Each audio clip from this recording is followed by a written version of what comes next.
I am extremely concerned for the next Battlefield season, which is introducing naval warfare, and basically I just feel like disappointment might be on the horizon, and I'm going to explain why I feel that way in this video, and why I've actually felt that way for a very long time, ever since I saw the 2026 roadmap. I just think there's a lot of things people are overlooking or maybe not considering. So we're going to talk about all of it. If you guys enjoy the content, be sure to hit the like button, be sure to hit the sub button, and swing by the streams. I'm streaming every single day at my Twitch channel and this YouTube channel as well. We are officially in the Season 3 wind down period and in the Season 4 hype build-up period. People are starting to heavily anticipate the addition of naval warfare into Battlefield 6, but I'm here to tell you, not all that glitters is gold, or at least it has the potential not to be. So, if we take a look at the 2026 roadmap here, obviously when this dropped, it triggered a massive positive reaction from the community because it showcases a lot of the big buzzword topics, and it does prove they are going to address some majorly important things. That still may be true in Season 4. We have absolutely no idea what the Season 4 patch notes will bring us. The patch notes are obviously going to be addressing some in-game issues, and they haven't really spoke on that stuff yet. And as you can see, Season 4 is also going to be adding custom lobbies. The spectator mode is returning, which that in and of itself might be the whole saving grace of BF6 to begin with, because we can watch other people play BF6 and not actually have to experience the frustrating situation that is matchmaking in this game, or dealing with the audio, or insta-dying to the TTK. And of course, Season 4 is adding new weapons and modes.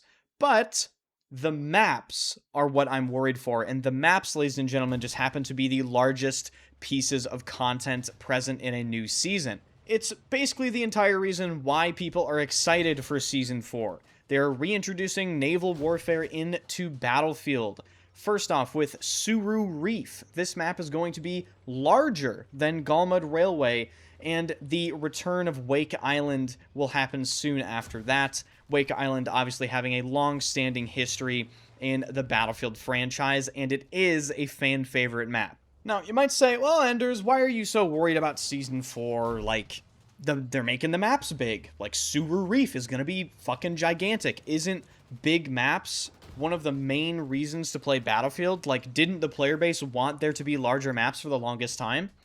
And yes, you're absolutely right. However, I wholeheartedly believe that the Battlefield community, at least a certain section of the Battlefield community, just automatically associate big with being good.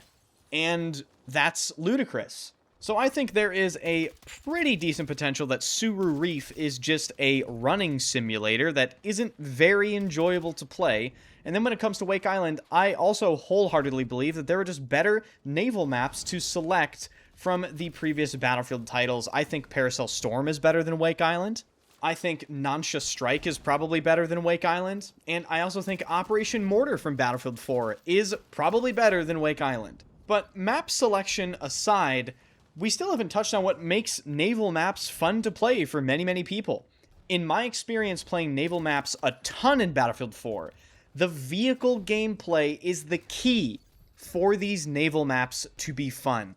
And I don't know if you have played Battlefield 6, but Battlefield 6's vehicle gameplay is nowhere fucking near Battlefield 4's in any way, shape, or form. I'm open to the possibility that upon the release of Season 4, they pass a gigantic vehicle balance pass, and they maybe fix the vehicle gameplay up a little bit before they release some of these naval maps. That is a possibility. Do I think they're going to do that? Maybe, but I kind of doubt it. And even if they did address some of the key vehicle concerns upon the release of Season 4, I'm not sure they could get the vehicles up to snuff quickly enough in order to make them fun enough to play on these naval maps. I think the balance is completely out of whack for a lot of vehicles in the game, but particularly the air vehicles. Okay, so the vehicles might be a massive problem for these naval maps. So what about the infantry experience on the naval maps? Well, that's the thing. You kind of ideally don't want to play infantry that much on naval maps if you can help it.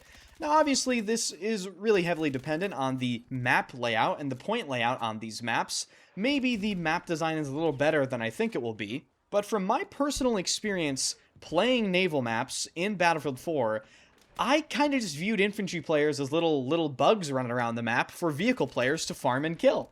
And that's kind of my perspective on this stuff.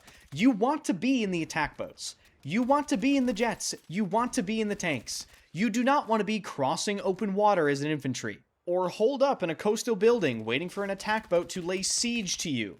And while we're on the topic of attack boats, I would also just like to put forward my concern for the naval warfare gameplay in general.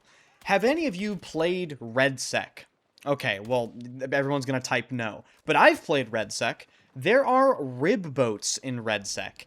The rib boats in RedSec were utterly catastrophic when it came to handling and just general gameplay feel. They kind of felt like you were controlling a little RC boat on the surface of the water. And when attack boats are such a key part of naval maps, that doesn't really give me much confidence in how good these attack boats are going to feel. From my memory playing Battlefield 4, they felt, honestly, really locked in. I mean, the turret feel was fantastic. They got the water physics down to a T. They felt heavy when they were supposed to. The turning felt correct.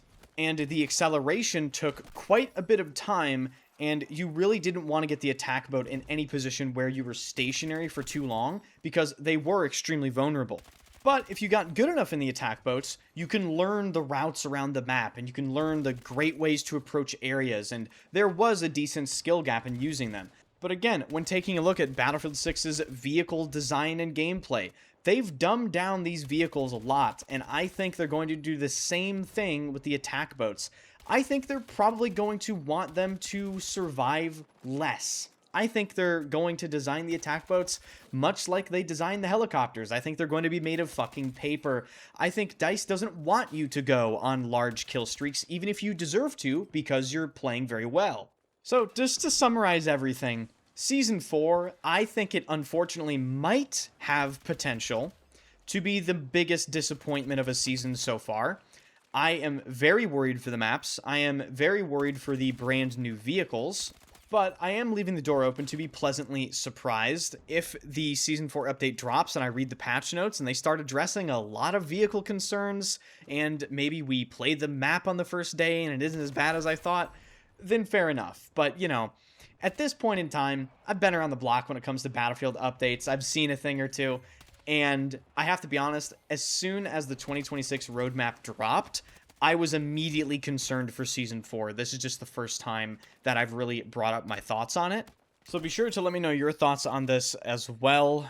The build-up for Season 4 is going to start pretty much any week now. I anticipate them releasing their typical community updates, detailing what they are going to be focusing on, and then finally the patch notes a little bit later after that. So if you enjoyed the video, if you found this informative or interesting, be sure to hit the like button, hit the sub button, swing by the streams. All links are in the description. And if you enjoy fragrances, check out the second channel where I am now posting regularly. Appreciate you guys watching, and I will see you guys in the next video.